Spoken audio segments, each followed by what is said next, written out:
Four cops injured as police vehicle plunges into house in Clarendon.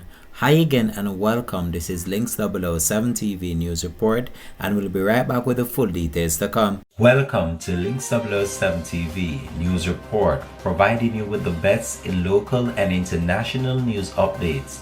This is a place where you can get the most reliable and informative news information. Links 007 TV News Report. Welcome back and thanks for joining us. This is Links 007 TV News Report. Four police officers attached to the Manchester Police Division were hospitalized early this morning following a crash along the 9 Miles Main Road in Spalding, Clarendon. Reports are that the incident occurred shortly after 5 a.m. while the team was on routine patrol in the area.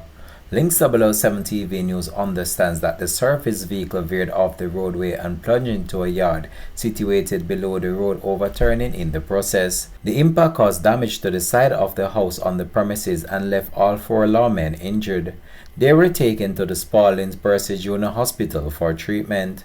Links 007 TV News will continue to track this story and have more details to come on this in a later newscast. Thanks for watching.